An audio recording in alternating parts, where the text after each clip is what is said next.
Welcome to all the classic car enthusiasts. Okay, so we're going to be doing some more work on the XK. As I said in the last video where I started up the engine, what I need to do now is get everything secured onto the chassis so we can actually test drive it. I know of a place now where I can do a test drive it on a Sunday morning. I have a chap that I know that has a big lorry company and he has a huge area, and I'm pretty sure on a Sunday I'll be able to use that to actually check it out. I want to check the suspension and everything, because obviously this is the optimum time to get that done, to make sure there is no issues, no problems.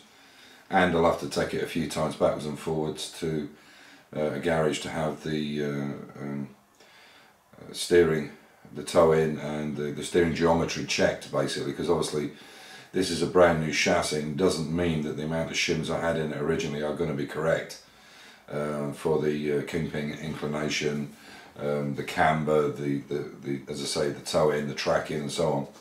So having it as a chassis is great, because what it means is I've got no body to worry about to get underneath. I can actually redo it all up. But somebody made a good point about, you know, when the body's on, and the chances are, yeah, it probably will need some slight adjustment once the body's back on, but I don't think that much. But it's certainly something to keep in mind, something we will do. Okay, so I wanted to do a couple of quick shout outs and then go over, somebody mentioned to me before about this Evans coolant, and I'll just briefly go over it. But before I do that, I'd like to do a couple of quick shout outs, and what I've tried to do is do it for everybody that's got less than 500 subs, and try and get their channels up a little bit. So the first one is Chris from Essex Mini. He did a video last night, I believe it was, showing or saying about how he's going to do more work for himself, more, or if not full time, doing powder coating, doing his signs and a bunch of other stuff. So good luck to you, Chris. It's nice to get off the roundabout of working, having an employer and being self-employed, but it, you know, it comes with downsides too, or it can. But good luck to you on that new venture, and believe me, working for yourself, you get far more satisfaction out of it. The next one is Hipstar Stephen, who's doing a Mini, and you know, watching him build this Mini back up, and really interested. He did a video with his son where he did it backwards. It was very cleverly done, really nice editing. Really enjoyed that. The next one is Mini Tom, who is now getting to a point where he's nearly going for the MOT and everything, which is good news. Martin from Mini Manched, who's in France, made a lovely job of the paintwork. I mean, considering he's done it in his shed, it's unbelievable. Adam Campion, who's again doing the same situation. He's just built a jig. And the last one is Lone Star Mini, Randy. Now he's finished his jig, and he dropped me an email saying that it's working really well now, and it was something to do with the pivot points, because the front and the back where you have them, they're going to be at different levels. So if you try to make them the same, you're going to have a problem with it. The centre beam to me is only there to stop this flex in the shell, really for no other reason. Okay, so after saying that, so this is Evans waterless coolant. This is a Classic Cool 180. It's about €80 for a 5 litre. So if you were topping up a Mini with this, you'd need at least one. Now €80 or £80 or 78 pounds, whatever it is, does seem a lot of money for a coolant.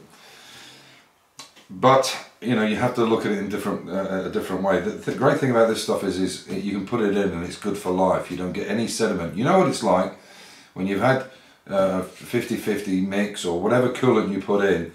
After a couple of years, you clean the radiator and all this gunge and crack comes out and bits of rust and so on. And you don't get that issue with this, because there's no water in it. So therefore, if there's no water, there's no boiling. It's not going to boil, and you're not going to get vapor lock and so on that everybody talks about. Now, I'm no scientist, but I have been watching Jay Leno's Garage for years, and I mean, the guy's no fool. He has a multi-million-dollar collection, and I really don't believe he would be putting this in his cars if he thought it was shit, or it wasn't good. Now, I'm obviously not being sponsored by Evans, but my personal use of this is in my E-Type, and I've had it in from when I rebuilt the engine. Now, the one thing I would say about this is obviously the best way to use this product is to have it in an engine that's dry, that's been rebuilt, so it's never had coolant in it. But I understand you can use a flush and then do it, but it will only tolerate about 5% water max. But a dry engine that's just been rebuilt, this is a perfect opportunity to put it in. And as I say, I've had nothing but really great results with my E-Type. You know, we did a run this year up into the mountains. We were pretty high above sea level. I'm talking thousands of meters. And there were some XJS's from the Jaguar Club in Vienna. And when we got to the top of this mountain, which was about 8,000 feet, they all had the hoods open and they were trying to cool their engines off. My E-Type was still good. And E-Types are well known for not being, are well known for overeating or can overeat. But I've done, in one day, I probably did 600 Ks in it, 700, and still never any problems. As long as you're running along the motorway and you're not sitting in traffic for a long period of time, you know, then it's worked brilliantly. I would say it's probably 1 or 2 degrees a little higher, but apart from that, and the condition of it 4 years later is exactly the same as it was when I put it in. This is the actual, here you can see it's this kind of green colour. It's a little thicker than water, and I don't know the technical specifications of it. And it's not just because Jay Leno uses it or whatever. It's because you know, to me, it's got this corrosion property or anti-corrosion property that I really want. And the fact that you can take the radiator cap off when it's warm, or you can even squeeze the hoses, which you can't do. You know, this pressure is so great with water because of the vapor lock and the steam and so on.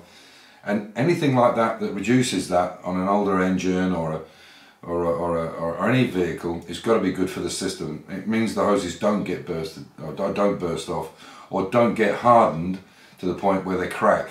My hoses are as good as the day I put them on five years ago now, because I obviously was a year or so in building it. Now I've got this in the Mini Cooper. Now I can't say how good it is in the Mini Cooper because, you know, I've only just put it in there. I haven't actually got it on the road yet, but I've had no leaks from it, no issues, no problems. Now, I'm not saying that this is the way to go, but I've looked at some other ones. For instance, 5 litres of this is 86 euros, and you need about 3.6 to 4 litres for a Mini. Different story in the E-Type, so much bigger engine, much bigger radiator and header tank and heater system. But there's ones like Valvoline Zerex Geo5, which is ready to use glycol. You know, okay, you can put your own water in it, but they say the better water quality, the better the coolant will be, and that's $79. So there really isn't a lot of difference in it. I mean, for Halfords, for instance, for a ready mixed Halfords, which is just your common garden coolant, is 30 quid. Okay, so this is more than double, but if you only have to put it in once and you don't have to keep changing it every second year or whatever, at least every 2 years, then that's got to be good for the system. Obviously the only downside is if you lose any of the coolant, you can't put water in to top it up. You have to keep a bit of coolant, you have to keep a bit of Evans with you. But I've never had a problem with a hose, with any overheating, with nothing. So this, in my opinion, is good, but it is only my opinion. You have to go for yourself. And people say, well, why, if it's that good, you know, oh, don't worry about all the hype and the super sales and all the rest of it. Yeah, of course there's super sales in everything nowadays, and there's hype with everything. But people say, well, why aren't the manufacturers using it? And there's a simple reason for that. One is the price, which they would have to put on a unit. And secondly, they're not going to be able to sell any spare parts. Now everybody knows in modern cars, selling a base unit like one Audi or one Ford Escort or one vehicle, whatever, Volkswagen, whatever it might be, is not enough for the manufacturers. They can't make enough money out of it. So this is why they have computer systems in them, so that you have to go back and have repairs done. So they're looking for another 50% out of that car on top of what they've sold it to you for. So if they're not going to sell radiators and they're not going to sell hoses because they're not under load, or water pumps, or any paraphernalia to do with coolant or the engine, they're not going to get the money back. So it's not in their best interest to use it. That might sound like a conspiracy theorist type deal, but that's basically the bottom line. I believe in the stuff. It's entirely up to you whether you want to use it or not. But for my E-Type and for the Mini isn't unproven yet, but for the E-Type, which has done maybe 7,000 kilometers now. And the other great thing is, because of the anti-corrosion thing, with most classic cars, you're not using them as an everyday driver. So the fact that they're sitting and the coolant is just sitting there and then dropping out over the winter months, over the 6 months it's off the road, is not good. This stuff stays as it is, and that's the great thing about it. Anyway, enough of that, and I just wanted to go over it because it's something I feel quite strong about. But again, you know, it's old school and new school. If this kind of thing makes you worried, then don't use it. But I would highly recommend it. I'm more than happy with it. Anyway, so as usual, stay safe, keep the faith, and enjoy your hobby. Take care and bye for now. Bye.